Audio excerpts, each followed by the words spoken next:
Book 7. Transmission. Chapter 1. The Master said, a transmitter and not a maker, believing in and loving the ancients, I venture to compare myself with our old Pang. Chapter 2. The Master said, the silent treasuring up of knowledge, learning without satiety, and instructing others without being wearied. Which one of these things belongs to me? Chapter 3. The Master said, the leaving virtue without proper cultivation, the not thoroughly discussing what is learned, not being able to move towards righteousness of which a knowledge is gained, and not being able to change what is not good, these are the things which occasion me solicitude. Chapter 4. When the Master was unoccupied with business, his manner was easy, and he looked pleased. Chapter 5. The Master said, extreme is my decay. For a long time, I have not dreamed, as I was wont to do, that I saw the Duke of Chow. Chapter 6. 1. The Master said, let the will be set on the path of duty. 2. Let every attainment in what is good be firmly grasped. 3. Let perfect virtue be accorded with. 4. Let relaxation and enjoyment be found in the polite arts. Chapter 7. The Master said, from the man bringing his bundle of dried flesh for my teaching upwards, I have never refused instruction to anyone. Chapter 8. The Master said, I do not open up the truth to one who is not eager to get knowledge, nor help out anyone who is not anxious to explain himself. When I have presented one corner of a subject to anyone, and he cannot from it learn the other three, I do not repeat my lesson. Chapter 9. 1. When the Master was eating by the side of a mourner, he never ate to the full. 2. He did not sing on the same day in which he had been weeping. Chapter 10. 1. The Master said to Yen Yuan, when called to office, to undertake its duties, when not so called, to lie retired. It is only I and you who have attained to this. 2. Tzze Lu said, if you had the conduct of the armies of a great state, whom would you have to act with you? 3. The Master said, I would not have him to act with me, who will unarmed attack a tiger, or cross a river without a boat, dying without any regret. My associate must be the man who proceeds to action full of solicitude, who is fond of adjusting his plans, and then carries them into execution. Chapter 11. The Master said, if the search for riches is sure to be successful, though I should become a groom with whip in hand to get them, I will do so. As the search may not be successful, I will follow after that which I love. Chapter 12. The things in reference to which the Master exercised the greatest caution were fasting, war, and sickness. Chapter 13. When the Master was in Chai, he heard the Shao, and for 3 months did not know the taste of flesh. I did not think, he said, that music could have been made so excellent as this. Chapter 14. 1. Yen Yu said, is our Master for the ruler of Wei? Tzze Kung said, oh. I will ask him. 2. He went in accordingly, and said, what sort of men were Po I and Shu Chai?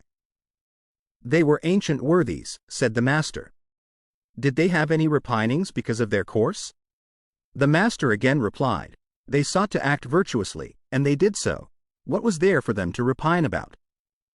On this, Tzze Kung went out and said, our Master is not for him. Chapter 15. The Master said, with coarse rice to eat, with water to drink, and my bended arm for a pillow, I have still joy in the midst of these things.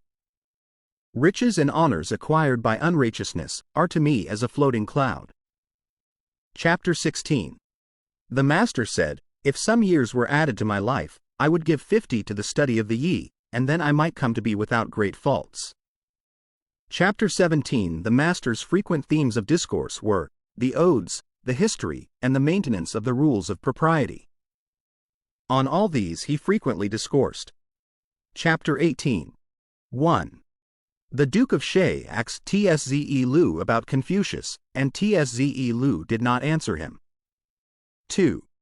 The Master said, why did you not say to him, he is simply a man, who in his eager pursuit of knowledge, forgets his food, who in the joy of its attainment forgets his sorrows, and who does not perceive that old age is coming on. Chapter 19. The Master said, I am not one who was born in the possession of knowledge. I am one who is fond of antiquity, and earnest in seeking it there. Chapter 20.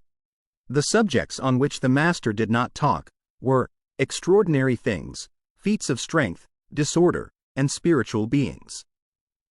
Chapter 21. The Master said, when I walk along with two others, they may serve me as my teachers. I will select their good qualities and follow them, their bad qualities and avoid them. Chapter 22. The Master said, Heaven produced the virtue that is in me. Wan Tui, what can he do to me? Chapter 23. The Master said, do you think, my disciples, that I have any concealments? I conceal nothing from you. There is nothing which I do that is not shown to you, my disciples. That is my way. Chapter 24. There were 4 things which the Master taught: letters, ethics, devotion of soul, and truthfulness. Chapter 25. 1.